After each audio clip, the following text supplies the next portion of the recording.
नमस्कार दोस्तों, स्वागत है आप लोगों का अपने YouTube चैनल हिंदी साहित्य वाला पे। और आज की क्लास में हम लोग चीफ की दावत कहानी का हम लोग उससे संबंधित नोट्स बनाएंगे। आप लोग को एक बार याद दिला दें कि इससे पिछली क्लास में हम लोग चीफ की दावत की कहानी का मूल पाठ पढ़े थे और उस पर काफ़ी अच्छे से विश्लेषण और चर्चा भी किए थे। आज की जो क्लास है इसमें हम लोग चीफ की दावत कहानी का, जैसे कि हर कहानी के बाद हम लोग नोट्स बनाते हैं, तो वैसे इस कहानी से भी संबंधित नोट्स बनाएंगे। तो चलिए नोट कीजिए, चीफ की दावत।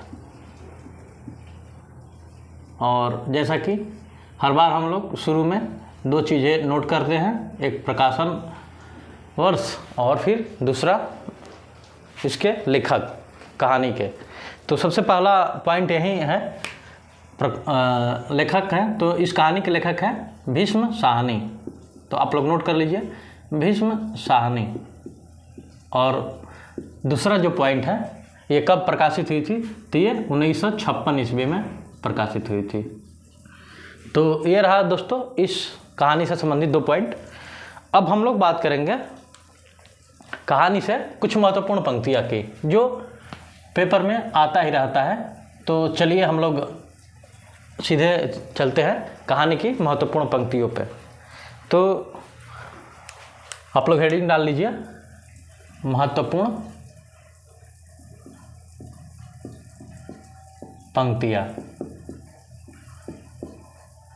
और फिर हम लोग पहली पंक्ति पे बात करते हैं। जब कहानी में, तो कहानी में एक जगह है कि घर का फालतू और का क्या होगा।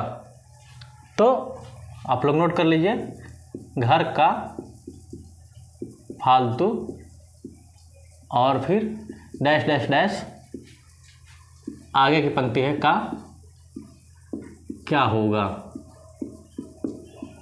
तो ये दोस्तों पंक्ति है जो महत्वपूर्ण है। आप लोग इसको, आपके पास मूल कहानी होगी तो उसको देख लीजिएगा कि घर का फालतू से स्टार्ट होकर और लास्ट में का क्या होगा, दो ही लाइन की है। तो कहाँ है? आगे हम लोग पंक्तियों की बात करते हैं।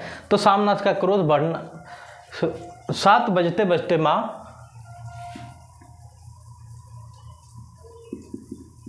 7 बजते बजते माँ, और फिर अगर डैश डैश डैश आगे, और फिर लास्ट में है ऐसे कि वहीं बैठी रही। तो वहीं बैठी रही। तो दूसरी पंक्ति ये है दोस्तों जो कहानी में महत्वपूर्ण है। तो आप लोग इसको नोट कर लीजिए और अपने बुक में या मूल कहानी में आप लोग हाईलाइट कर लीजिएगा। बाकी अगला है, सामनाथ का क्रोध बढ़ने लगा। सामनाथ का क्रोध, फिर डैश डैश डैश, और फिर लास्ट में ऐसे है कि मुझे तरक्की मिलेगी, मुझे तरक्की मिलेगी। तो एक पॉइंट अगला पंक्ति है। और सबसे लास्ट पंक्ति है इस कहानी की जो महत्वपूर्ण है, तो वो है माँ के चेहरे का रंग बदलने लगा और फिर लास्ट में बना दूंगी। माँ के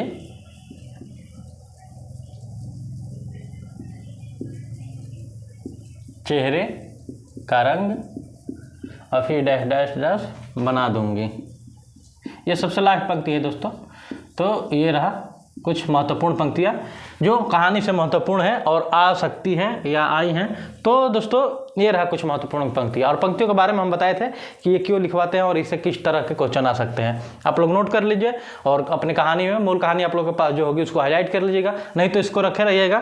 कहानी एग्जाम में भी आए तो सीधा सीधा स्टार्टिंग का अगर 2 शब्द मिल जाए लास्ट का तो भी काम बन सकता है। चलिए अब हम लोग बात करेंगे इसके बाद जो दूसरा पॉइंट है, कहानी का विषय, कि कहानी का विषय क्या है। चूँकि हम लोग जब पढ़े थे अमृतसर आ गया कहानी, तो भीष्म साहनी जी के जो प्रमुख रचना थे और काव्य संग्रह थे, इस बारे में हम लोग बात कर चुके थे। तो जो हमारे दोस्त इस वीडियो में नए होंगे वो लोग भीष्म साहनी की और कहानियाँ और संग्रह के बारे में जानना चाहते हो, जो कि इम्पोर्टेंट में है परीक्षा के नज़र से, तो वो लोग पिछली क्लास देख लेंगे जिसमें अमृतसर आ गया का महत्वपूर्ण नोट्स बनवाया गया है। तो आइए हम लोग बात करते हैं अब कहानी का विषय। तो कहानी का विषय, तो चलिए, तो कहानी के विषय पे बात करेंगे। तो सबसे पहला पॉइंट ये है कि इस कहानी को बूढ़ी काकी कहानी का अगला पार्ट माना जाता है। जैसे बूढ़ी काकी आप लोग पढ़े होंगे दोस्तों, प्रेमचंद जी की जो कहानी है बूढ़ी काकी, और पढ़े ही हैं कि उसमें दादी का क्या जैसे होता है, खाना खाने को नहीं देते हैं और फिर उसमें सबसे लास्ट में आती है और जूठा पतल का खाना खाती है। तो ये कहानी भूख की तो नहीं है, लेकिन ये कहानी सेम टू सेम वैसे स्त्री व्यवस्था की है कि इसमें मेहमान के सामने नहीं आने देते हैं अपनी माँ को, और उनको लगता है कि ये अनपढ़ हैं और अच्छे से प्रेजेंटेशन नहीं जाता होता है, तो गांव की है, गंवारू है, तो इस टाइप से दोस्तों उनको और एक रूम में बोलते हैं किसी में रहो और आना मत जब तक मेहमान आ रहे हैं। फिर बाद में ये होता है कि मम्मी जो रहती है माता जी उनकी, वो पैर ऊपर करके कुर्सी पर बैठ के और फिर खराटे नहीं लगती है। फिर जो आए होते हैं मेहमान वो जाते हैं, देखते हैं, फिर हंसी उड़ाते हैं जो उनका चीफ रहता है। तो ऐसा ही कहानी है दोस्तों। तो यहाँ पर एक हम लोग लिख सकते हैं सबसे पहला पॉइंट कि ये कहानी बूढ़ी काकी कहानी का अगला भाग है।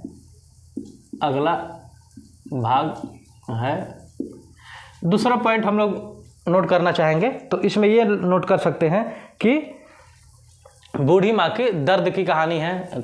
ये भी एक हो सकता है पॉइंट। और या तो उससे पहले आप लोग नोट कर लीजिए इसमें कि मानवीयता का अभाव है। तो सबसे इसमें दूसरा पॉइंट है मानवीयता का अभाव है। आप लोग कहानी पढ़े होंगे तो देखे होंगे किस तरह से इसमें अपने माँ का अपमान करता हुआ देखता है लड़का, और खुद भी साथ में वो नहीं चाहता कि उसकी माँ उसके गेस्ट के सामने आए। इसमें माँ का बलिदान दिखाया गया है कहानी में, और वो ऐसे है दोस्तों कि लास्ट में इतना अपमान सहने के बाद वो बोलती है कि मुझे हरिद्वार पहुंचा दो, कई दिन से तो तुमको बोल रही हूँ कि मुझे हरिद्वार छोड़ दो। तो लड़का कहता है कि क्या चाहती हो कि आसपास पड़ोस वाले और लोग हंसे समाज हम पे और कहे कि अपनी माँ को हरिद्वार पहुंचाया है। तो ऐसा वाक़या है दोस्तों। लेकिन जैसे पूरा अपमान होता है, अब उसके चीफ आते हैं, इंग्लिश में बात करते हैं, वो समझ नहीं पाती है। फिर ये बोलता है उसका लड़का कि मेरी माँ गांव से है और ऐसा वैसा कुछ।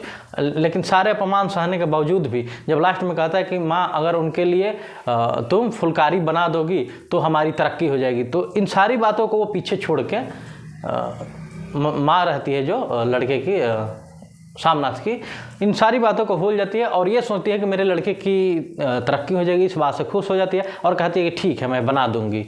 तो ये रहा दोस्तों माँ का बलिदान, अपने अपमान को छोड़ देती है और फिर बच्चे की तरक्की के लिए वह अपने बेटे की तरक्की के लिए कहती है कि हाँ फुलकारी बना दूंगी।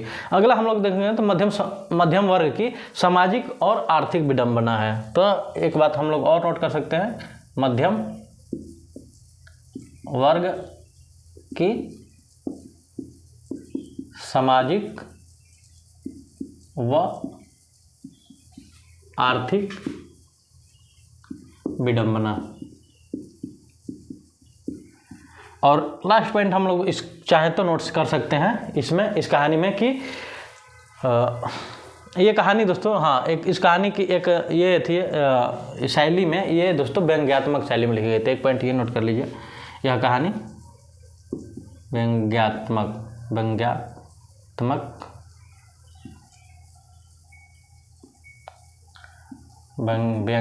शैली में लिखी है। तो एक पॉइंट ये है कि यह कहानी व्यंग्यात्मक शैली में लिखी गई है। तो ये 4-5 पॉइंट है जो कहानी से महत्वपूर्ण है और कहानी में विषय है, और इससे दोस्तों अब संबंधित कुछ है नहीं इस कहानी में। और अब हम लोग इसके बाद पात्र चरित्र को देख लेते हैं। बाकी भीष्म साहनी जी के बारे में जो जानना था वो हम लोग पिछली क्लास में बहुत ही अच्छे से जान चुके हैं। उनकी कहानी संग्रह, कहानियाँ, ये सारी चीज़ें नोट भी कर चुके हैं। तो चलिए हम लोग अब इस कहानी से देखते हैं कुछ महत्वपूर्ण बात, और वो है चरित्र या पात्र, कि कौन कौन सा चरित्र है और कौन कौन से पात्र है इस कहानी में। चरित्र पात्र का मतलब एक ही होता है दोस्तों। तो चलिए हम लोग बात करते हैं। तो सबसे पहले है इसमें सामनाथ, उनकी पत्नी है। तो सामनाथ, फिर इनकी पत्नी है, और फिर चीफ जो साहब हैं इस कहानी में, और इसके बाद बूढ़ी माँ है। तो इतने लोगों की चर्चा हुई है। बाकी फिर इनके अलावा भी इस कहानी में चीफ के साथ कुछ औरतें और उनके साथी आए होते हैं, तो लेकिन उनकी चर्चा नहीं है। महत्वपूर्ण इस कहानी में यही है। तो दोस्तों चलिए, ये कहानी हमारी तरफ से समाप्त होती है। अब इससे संबंधित आप लोगों का कोई कहानी कोई क्वेश्चन आप लोगों के पास होगा तो आप लोग हमें ज़रूर बताइएगा। और भीष्म साहनी जी की और जो बारे में जानना है वो हमने पिछली क्लास अमृतसर जब आ गया का नोट्स बनाए थे, तो उसमें हमने बहुत अच्छे से चर्चा कर दिया था। तो बाकी रहा दोस्तों इस कहानी से संबंधित तो अब कुछ नोट्स में है नहीं हमारी तरफ से। आज ये कहानी समाप्त होती है। अगली क्लास में हम लोग पढ़ेंगे कोई नई कहानी, नई ऊर्जा के साथ, नए उमंग के साथ। तो आज की क्लास यहीं पर समाप्त करते हैं। आप लोग चैनल को लाइक, सब्सक्राइब और शेयर करते रहिए। मिलते हैं आप लोग से अगली क्लास में एक नए टॉपिक के साथ। तब तक के लिए दोस्तों धन्यवाद। Thank you.